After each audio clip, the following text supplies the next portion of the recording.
வணக்கம் பிள்ளை, welcome to the cricket mind. IPL 2024 பொறுத்த வரைக்கும் வந்து பார்த்திங்கன்னா எக்கச்சக்க மேட்சஸ் இப்போ வரைக்கும் வந்து பார்த்திங்கன்னா பாதி ஐபிஎல் வந்து முடிஞ்சிருச்சுன்னு நம்ம சொல்லலாம். இந்த பாதி ஐபிஎல்லில் முடிஞ்சதுலேயே வந்து பார்த்திங்கன்னா லாஸ்ட் வீக்கில் நடந்த அந்த ஒரு 7வது ரவுண்டு மேட்ச் வந்து பார்த்திங்கன்னா அந்த மேட்சஸ் வந்து பார்த்திங்கன்னா எல்லாத்துக்கும் ஃபேன்ஸுக்கு வந்து பயங்கரமான ஒரு டாக்கை க்ரியேட் பண்ணதாகவும், அதே சமயம் வந்து பார்த்திங்கன்னா அவங்களோட தன்னோட ரெக்கார்டை தானே உடச்சி புது ரெக்கார்டை செட் பண்ணுறதா இருக்கட்டும், இல்லை ஃபேன்ஸுக்கு ஒரு எல்லா ஸ்டேடியத்துலேயும் கொடுக்கக்கூடிய ஒரு ட்ரீட்டாக இருக்கட்டும், அதே சமயம் வந்து பார்த்திங்கன்னா பயங்கரமான ஒரு ரன் சேஸு எல்லாம் வந்து பார்த்திங்கன்னா லாஸ்ட் வீக்கில் சூப்பராக நடந்தது. ரொம்ப நாள் கழித்து நடந்த ஒரு ரைவல்ரி மேட்ச்சு அப்படின்னு சொல்லி எல்லாமே வந்து இந்த ஒரு வீக்கில் தான் வந்து நடந்திருக்கு. ஸோ அதில் வந்து முக்கியமான ஒரு 5 மேட்சஸை வந்து டாப் 5 லிஸ்ட்டில் வந்து அடுக்கியிருக்கோம். ஸோ வாங்க வீடியோக்குள்ள போகலாம். ஸோ டாப் 5ல் இருக்கக்கூடிய மேட்ச் யாருன்னு வந்து பார்த்திங்கன்னா எல்எஸ்ஜி வர்சஸ் சிஎஸ்கே. ஸோ இந்த மேட்ச் வந்து பார்த்திங்கன்னா கொஞ்சம் ஓரளவுக்கு போரிங்கான மேட்ச் தான். ஏன்னா வந்து பார்த்திங்கன்னா கஷ்டப்பட்டு சிஎஸ்கே அடித்து செங்கலாக செதுக்கி ஒரு வீடு மாதிரி கட்டி வச்சுருந்தா ஒரு பீரங்கி 2 பீரங்கியை வச்சு 19 ஓவர்லேயே முடிச்சுட்டு போன மாதிரி இந்த மேட்ச் வந்து முடிஞ்சிருச்சு. சீக்கிரமாகவே வந்து எல்எஸ்ஜி வந்து முடிச்சிட்டாங்க சிரமப்படாமையே. சிஎஸ்கே பவுலரை பயங்கரமாக டேக் டவுன் பண்ணிட்டாங்க. ஸோ அந்த மேட்ச்சில் வந்து என்ன ஸ்பெஷல் நம்ம வந்து கேட்டோம் அப்படின்னா, சிஎஸ்கேயில் ஒரு முக்கியமான ஒரு புள்ளி இருக்குது, அது யங்கஸ்ட் விக்கெட் கீப்பர்னு சொல்லி அந்த ஒரு ஆளுக்காக மட்டும்தான் வந்து பார்த்திங்கன்னா மேட்ச் பார்க்க வந்திருந்தாங்க. ஸோ அந்த பர்டிகுலர் மேட்ச்சில் வந்து சிஎஸ்கே வந்து வின் பண்ணலினாலும் அவருக்காக வந்து மேட்ச் பார்த்தாங்க. ஸோ அது என்னன்னு வந்து பார்த்திங்கன்னா 101 ரன்கள் 103 ரன்கள் இருக்கும்போது பார்த்திங்கன்னா சிஎஸ்கேக்கு 15 ஓவர் வந்து கம்ப்ளீட் ஆகிருந்துச்சு.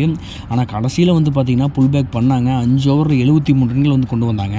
அதுக்கு காரணம் வந்து நம்ம தலை தோனி தான். கிட்டத்தட்ட 9 பந்துகளில் 28 ரன்கள் வந்து விளாசி தள்ளியிருந்தார். கிட்டத்தட்ட 3 4 2 6ன்னு விளாசியிருந்தார். ஸோ அதெல்லாம் பார்க்கும்போது வந்து பார்த்திங்கன்னா வின்டேஜ் தோனியை வந்து பார்த்த மாதிரி இருந்துச்சு. அதே சமயம் ஒரு ஷாட் ஒன்று அடிப்பார் பேக் சைடில் 6, ஏபிடி வில்லியர்ஸ் மாதிரி ஒரு 6 அடிப்பார் நல்ல க்ரீஸ் யூஸ் பண்ணி. அது வந்து பார்த்திங்கன்னா இது வரைக்கும் தோனி ஒரு 10 வருட காலமாக இந்த மாதிரி ஒரு ஷாட்ஸ் எல்லாம் வந்து ஆடி பார்த்ததே கிடையாது. ஃபேன்ஸுக்காக இவர் இந்த அளவுக்கு கஷ்டப்பட்டு விளையாடுறதே பெரிய விஷயம். ஆனால் இந்த மாதிரிலாம் வந்து ஃபேன்ஸை பயங்கரமாக ட்ரீட் பண்ணுறாரு. அப்படிங்கும்போது வந்து பார்த்திங்கன்னா ரொம்பவே சந்தோஷமாக இருக்குது. ஸோ இதுக்காகவே வந்து பார்த்திங்கன்னா இந்த லிஸ்ட்டில் இந்த மேட்சை வந்து சேர்த்திருக்கோம். ஸோ அடுத்து வந்து பார்த்திங்கன்னா 4வது பிளேஸில் இருக்கிற மேட்ச் எதுன்னு வந்து பார்த்திங்கன்னா எஸ்ஆர்ஹெச் வர்சஸ் டிசி. ஆக்சுவலாக வந்து பார்த்திங்கன்னா டிசியோட கோட்டையான டெல்லியில் நடந்தது இந்த மேட்ச்சு. ஸோ ரிஷப் பந்த் வந்து பார்த்திங்கன்னா ரொம்ப நாள் கழித்து டெல்லியில் வந்து ஆட வந்தார் அவரோட தாயகத்தில். ஸோ இந்த மேட்ச் எப்படியே ஜெயிப்பார் தான் வந்து எதிர்பார்த்தாங்க. ஆனால் வந்து தலையில் திருப்பி போட்டாங்க எஸ்ஆர்ஹெச்சை பற்றி உங்களுக்கு சொல்லவே தேவையில்லை. இப்போ பயங்கரமான கடப்பாறையான ஒரு டீமை வந்து உருவாகிட்டு இருக்கு. அடித்தா 250க்கு மேலே அடிப்போம்னு சொல்லி ஒத்த காலில் நிற்கக்கூடிய டீமாக வந்து இருந்துகிட்ருக்கு. அவங்க வந்து பார்த்திங்கன்னா வழக்கம் போல் எல்லா பவுலர்ஸையும் போட்டு உரின்னு உரிச்சு மெயினாக இந்த 2 ஓப்பனர்ஸ் அபிஷேக் சர்மாவும் டிராவிஸ் ஹெட்டும் வந்து பார்த்திங்கன்னா பயங்கரமான ஒரு ஓப்பனிங் பார்ட்னர்ஷிப்பை அடித்தளமாக அடித்து கொடுத்தாங்க. அதுவும் 6 ஓவரில் 125 ரன்களை வந்து விளாசி கொடுத்தாங்க. இது வரைக்கும் வந்து பார்த்திங்கன்னா பவர் பிளேயில் அடிக்கப்பட்ட ஸ்கோரில், அதாவது டி20லேயே அடிக்கப்பட்ட பெரிய ஸ்கோராக வந்து இது இருக்குது. 6 ஓவரில் 125 ரன்கள் வந்து விளாசியிருந்தாங்க வித்தவுட் லாஸில். அதுக்கப்புறம் வந்து பார்த்திங்கன்னா பட்டுன்னு விக்கெட் உள்ள அப்பவும் வந்து நிறுத்தலை. கிட்டத்தட்ட வந்து பார்த்திங்கன்னா 266 ரன்களில் வந்து நிறுத்தினாங்க எஸ்ஆர்ஹெச். கிட்டத்தட்ட விட்டுருந்தால் 300 அடிச்சிருந்துருப்பாங்க. ஆனால் டிசி பவுலர்ஸ் வந்து நல்லா வந்து டீசெண்டாக வந்து பவுல் பண்ணதுனால 266 வந்து பார்த்திங்கன்னா ஸ்டாப் பண்ணிட்டாங்க. அதுக்கு தொடர்ந்து வந்து பார்த்திங்கன்னா டிசியும் சும்மா விடலை. அவங்களும் வந்து பவர் பிளேயில் வந்து பார்த்திங்கன்னா 90 ரன் வந்து விளாசியிருந்தாங்க.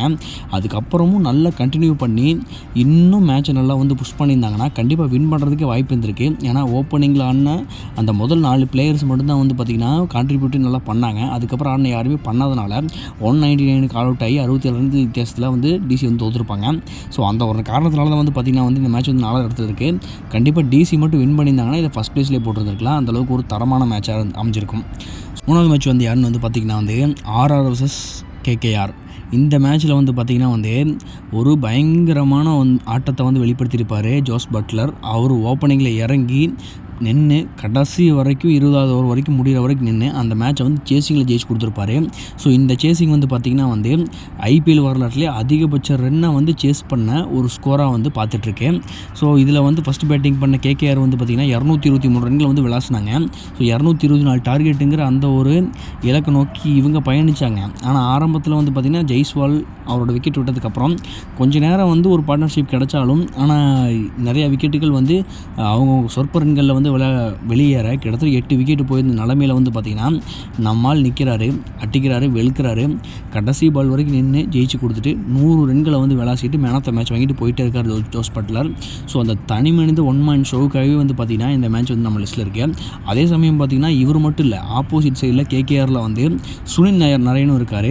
அவரும் வந்து பார்த்திங்கன்னா ஓப்பனிங் அட்டி பொழந்து கட்டியிருக்காரு. சொல்லப்போனால் 56 பால் 109 ரன்னு. ரியாக்ஷனே இல்லாத மனுஷன் எப்படி தான் இந்த அடி அடிக்கிறாரோ தெரில, வேறு லெவலில் வெளுத்து கட்டியிருக்காரு அவரும் வந்து பார்த்திங்கன்னா. ஸோ 2 பேர்த்தோட செஞ்சுரினால் வந்து பார்த்திங்கன்னா இந்த மேட்ச் வந்து ஜெயிக்கப்பட்டிருக்க 2 பேர்த்தோட செஞ்சுரினால் வந்து பார்த்திங்கன்னா இவ்வளோ பெரிய மேசிவ் ஸ்கோர் வந்து அடிக்கப்பட்டிருக்கு. ஸோ அதில் வந்து யாரோட வில் பவர் ஜெயிச்சிருக்குதுன்னா ஆர்ஆரோட தான்.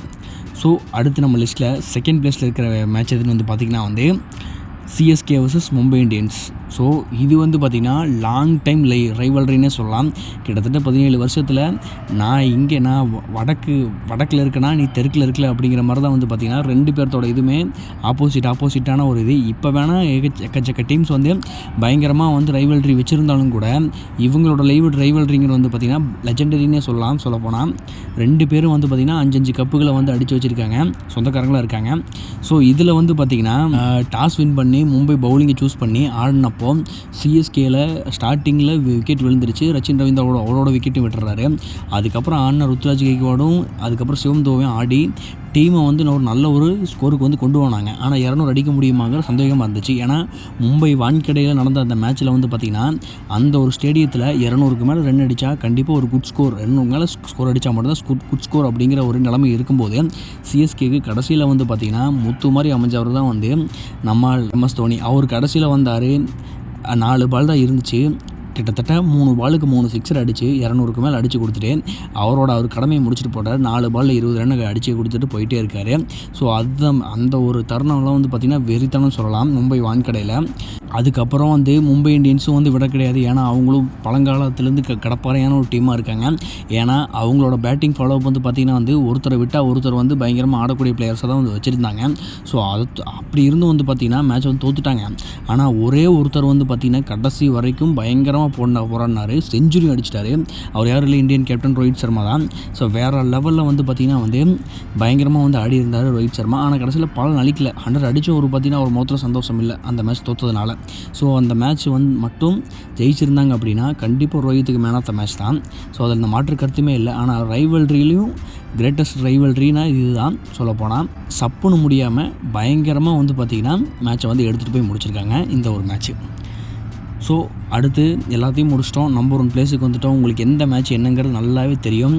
RCB vs SRH மேட்ச் தான். சின்னசாமி ஸ்டேடியம் பெங்களூரில் நடந்த இந்த மேட்ச்சில் வந்து இது வரைக்கும் IPL மட்டும் இல்லை, வேர்ல்டில் நடந்த T20 மேட்சஸ்லேயே வந்து பார்த்திங்கன்னா இந்த ஒரு ரெக்கார்டு வந்து யாராலையுமே கிரியேட் பண்ண முடியாத அளவுக்கு ஒரு பெரிய ரெக்கார்டை வந்து செட் பண்ணியிருந்தாங்க SRH. ஃபஸ்ட்டு பேட்டிங் பண்ண SRH வந்து பார்த்திங்கன்னா வந்து பயங்கரமான அட்டாக்கை வந்து கிரியேட் பண்ணாங்க. 10 ஓவரில் 150 ரன்களுக்கு மேலே விளாசி கிட்டத்தட்ட டிராவிஸ் ஹெட் மட்டுமே 40 பாலில் செஞ்சுரி போட்டார். அடுத்த பாலே அவுட் ஆகி போனாலும் வந்து பார்த்திங்கன்னா கிளாசன் வந்து அவரோட கிளாஸியான ஆட்டத்தை வெளிப்படுத்தி கடைசியில் 287 ரன்களை வந்து 3 விக்கெட் இழப்பில் வந்து 20 ஓவர் முடிவில் வந்து எடுத்து தள்ளிட்டாங்க.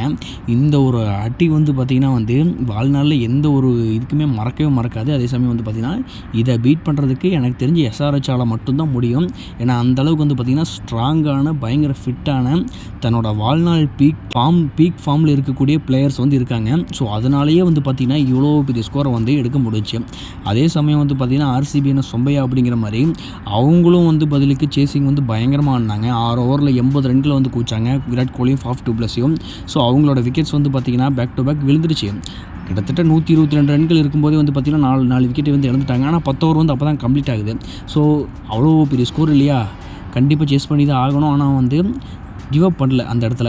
டிகே மட்டும் அவர் பங்குக்கு பயங்கரமாக ஆடினார். 35 பந்துகள் 83 ரன்களை வந்து விளாசினார். அதனாலேயே வந்து பார்த்திங்கன்னா RCB 250 ரன்களை வந்து கடந்து போனாங்க. ஸோ இந்த ஒரு சேஸ் வந்து பார்த்திங்கன்னா வந்து வேர்ல்டுலேயே வந்து அதாவது 2 டீமுமே வந்து 550 ரன்களை வந்து குவிச்சிருந்தாங்க. அதாவது ஒரே போட்டியில் 550 ரன்களை வந்து குவிச்சிருந்தாங்க. அது ஒரு சேசிங்காக 250 ரன்களுக்கு மேலே ஆடி தோற்று போன ஒரு டீமுங்கிற ஒரு பேர் வந்து ஆர்சிபிக்கு வந்து கிடச்சிருக்கு. ஸோ அவங்களோட வாழ்நாள் ஹையஸ்ட்டாக வந்து அவங்க வந்து பீட் பண்ணுற அளவுக்கு போயிட்டாங்க அந்த அளவுக்கு. ஸோ ரெண்டுமே தரமான மேட்ச்னு சொல்லலாம். ஏன்னா ஒருத்தர் வந்து அவரோட ரெக்கார்ட் தன்னோட ஓன் ரெக்கார்டையே 4 மேட்சஸ்க்கு முன்னாடி ஆடின ஒரு ரெக்கார்டையே மறுபடியும் பிரேக் பண்ணி 10 ரன்னை சேர்த்து வச்சார். இன்னொருத்தர் அவரோட ஓன் ரெக்கார்டை பிரேக் பண்ணால் மட்டும்தான் ஜெயிக்க முடியுங்கிற ஒரு காரணத்தினால ஆடி கடைசி வரைக்கும் வந்து பார்த்திங்கன்னா போராடி ஆனால் ஈக்குவல் பண்ணாங்க அவங்களோட ஓன் ரெக்கார்டை. ஆனால் கடைசி வரைக்கும் ஜெயிக்க முடியல. வெறும் 25 ரன்கள் வித்தியாசத்தில் தோற்றுட்டாங்க.